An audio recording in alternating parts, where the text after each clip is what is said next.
આપણે સૌ કોઈ જાણીએ છીએ કે હનુમાનજી હિન્દુઓના પ્રમુખ આરાધ્ય દેવોમાંથી એક છે અને સંપૂર્ણ ભારતમાં તેમની પૂજા અર્ચના કરવામાં આવે છે. પરંતુ બહુ ઓછા લોકો જાણતા હશે કે આપણા ભારતમાં જ એક એવી જગ્યા છે જ્યાં હનુમાનજીની પૂજા નથી કરવામાં આવતી. હા મિત્રો, એક એવી જગ્યા કે જ્યાં હનુમાનજીની પૂજા બિલકુલ કરવામાં નથી આવતી. એવું શા માટે છે? કારણ કે અહીંના રહેવાસી હનુમાનજી દ્વારા જે કામ કરવામાં આવ્યું હતું તે કામથી ખૂબ જ નારાજ છે અને આ જગ્યા ઉત્તરાખંડમાં સ્થિત દ્રોણાગીરી ગામ છે. શું છે એના પાછળનું રહસ્ય? આજે આપણે કથા દ્વારા જાણીશું કે આ ગામના લોકો આખરે હનુમાનજીની પૂજા અર્ચના શા માટે નથી કરતા. જય શ્રી કૃષ્ણ મિત્રો, સ્વાગત છે તમારું મારી ચેનલ સ્નેહ સાગરમાં. જો આ દ્રોણાગીરી ગામની કથા આપ સર્વને પસંદ આવી હોય તો મારી ચેનલ લાઈક, શેર અને સબસ્ક્રાઈબ કરી બેલ આઇકોન હિટ કરશો. દ્રોણાગીરી ગામ ઉત્તરાખંડના ચમોલીના જોશીમઠ પ્રખંડમાં જોશીમઠ માર્ગ ઉપર છે. આ ગામ 14,000 ફૂટથી પણ વધારે ઊંચાઈ પર આવેલું છે. અહીંના લોકોનું માનવું છે કે અહીં હનુમાનજીએ જે પર્વતને સંજીવની બુટી તરીકે ઉઠાવીને લઈ ગયા હતા તે પર્વત આ ગામમાં હતો. એ ગામના લોકો દ્રોણાગીરી પર્વતની પૂજા અર્ચના કરતા હતા.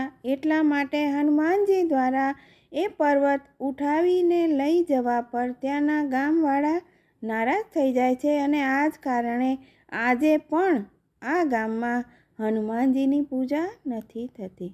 અને આ ગામમાં એક લાલ કલરનો ઝંડો પણ લગાવવા ઉપર પ્રતિબંધ છે, પાબંદી છે એવું માનવામાં આવે છે. દ્રોણાગીરી ગામના નિવાસીઓ અનુસાર જ્યારે હનુમાનજી જડીબુટી લેવા માટે આ ગામમાં પહોંચે છે ત્યારે તેઓ બ્રહ્મમાં પડી જાય છે. એમને કંઈ સમજ નથી પડતી કે આ પર્વત પર સંજીવની બુટી હોઈ શકે છે.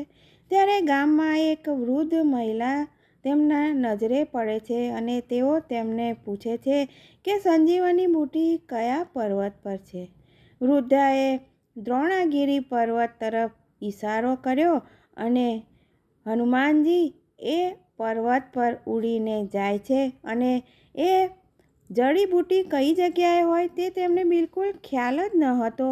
આથી જ્યારે વૃદ્ધાએ જડીબુટીવાળો પર્વત બતાવ્યો ત્યારે હનુમાનજીને એ પર્વતમાં મોટા ભાગનો એક ભાગ તોડીને એ પર્વત લઈને તેઓ ઉડતા નજરે પડે છે. બતાવવામાં આવે છે કે જે વૃદ્ધાએ હનુમાનજીની મદદ કરી હતી તેમનો સામાજિક બહિષ્કાર કરવામાં આવ્યો અને આજે પણ આ ગામના આરાધ્ય દેવ પર્વતની વિશેષ પૂજા પર મહિલાઓના હાથથી આપવામાં આવેલી વસ્તુ ખાવામાં નથી આવતી અને મહિલાઓને પૂજામાં પણ ભાગ લેવા દેવામાં નથી આવતો. આ પર્વત ઉઠાવી જવાનો ભાગ હનુમાનજી દ્વારા જે પ્રસંગ છે તે વાલ્મીકી રામાયણના યુદ્ધકાંડમાં મળે છે અને વાલ્મીકી રામાયણ અનુસાર રાવણના પુત્ર મેઘનાદે બ્રહ્માસ્ત્ર ચલાવીને શ્રી રામ અને લક્ષ્મણ સહિત આખી વાનર સેનાને ઘાયલ કરી દીધા હતા અને અતિ ઘાયલ થવા પર જ્યારે શ્રી રામ અને લક્ષ્મણ બેહોશ થઈ જાય છે તો મેઘનાદ પ્રસન્ન થઈને ત્યાંથી ચાલ્યા જાય છે. આ બ્રહ્માસ્ત્રથી હનુમાનજી, વિભીષણ અને કેટલાક વાનર બચી શક્યા હતા. જ્યારે હનુમાનજી ઘાયલ જામવંતની પાસે પહોંચ્યા ત્યારે તેમણે કહ્યું કે ફક્ત તમે જ શ્રી રામ, લક્ષ્મણ અને વાનર સેનાની રક્ષા કરી શકો છો. તમે જલ્દીથી હિમાલય પર્વત પર જાઓ અને ત્યાંથી ઔષધિ લઈ આવો અને જેનાથી શ્રી રામ અને લક્ષ્મણ તથા આખીએ વાનર સેના ફરીથી સ્વસ્થ થઈ જાય. જામવને હનુમાનજીને કહ્યું કે હિમાલય પહોંચીને તમે ઋષભ તથા કૈલાસ પર્વત દેખાશે અને આ પર્વતની વચ્ચે ઔષધિનો એક પર્વત છે જે ખૂબ જ ચમકીલો છે. જે ખૂબ જ ચમકે છે. ત્યાં જઈને તમને 4 ઔષધિ દેખાશે જે બધી જ દિશાઓમાં પ્રકાશિત રહે છે અને આ ઔષધિ તમે જલ્દીથી લઈને આવો જેથી તેઓ જલ્દીથી સ્વસ્થ થઈ જાય. જામવનની વાત સાંભળીને હનુમાનજી તરત જ આકાશ માર્ગે ઔષધિઓ લેવા ઉડી જાય છે અને કેટલાક સમય બાદ હનુમાનજી હિમાલય પર્વત પર આવે છે અને હનુમાનજી અનેક મહાન ઋષિઓના આશ્રમ પણ જોઈ છે.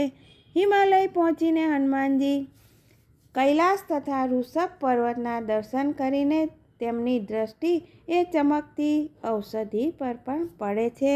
હનુમાનજી એ પર્વત પર ચડીને ઔષધિ શોધવા લાગ્યા, પરંતુ એ પર્વત પર નિવાસ કરવાવાળી સંપૂર્ણ મહા ઔષધિઓ જોઈને તેમને એવું લાગ્યું કે તે તત્કાલ અદૃશ્ય થઈ જાય છે.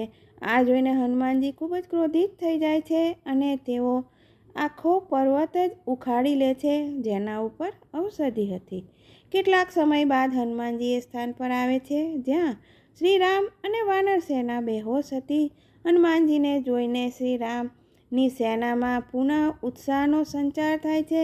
આના બાદ એ ઔષધિઓની સુગંધથી શ્રીરામ અને લક્ષ્મણ અને ઘાયલ વાનર સેના ફરીથી સ્વસ્થ થઈ જાય છે અને તેમના શરીરના બાણ પણ નીકળી જાય છે અને જે વાગેલાના ઘા હતા તે પણ ભરાઈ જાય છે. બધા સ્વસ્થ થઈ ગયા બાદ ફરીથી હનુમાનજી એ પર્વતને પુનઃ જ્યાંથી લાવ્યા હતા ત્યાં સ્થાપિત કરી પણ આવે છે. જ્યાં વાલ્મીકી રચિત રામાયણ અનુસાર હનુમાનજી એ પર્વતને પુનઃ યથાસ્થાન પર રાખી આવે છે, ત્યાં જ તુલસીદાસ રચિત રામચરિત માનસ અનુસાર હનુમાનજી પર્વતને પાછો નથી મૂકીને આવતા એવું માનવામાં આવે છે અને એમણે એ પર્વતને લંકામાં જ છોડી દીધો હતો. શ્રીલંકાના સુદૂર વિસ્તારમાં શ્રીપદ નામના એક પહાડ છે. માન્યતા છે કે આ પર્વત એ જ છે જે હનુમાનજી સંજીવની બુટ્ટી સમજીને લંકા ઉઠાવી લાવ્યા હતા. આ પર્વત એડમ્સ પીક તરીકે પણ ઓળખાય છે. આમ હનુમાનજી દ્વારા સંજીવની બુટ્ટીનો પર્વત જે જગ્યાએથી લેવામાં આવ્યો હતો તે દ્રોણાગિરી નામનું ગામ હતું અને આ જ કારણે દ્રોણાગિરી ગામના લોકો આજે પણ હનુમાનજીની પૂજા નથી કરતા. જય શ્રી કૃષ્ણ. ફરી મળીશું આવા અવનવા નવા વિષય સાથે. જય બજરંગબલી.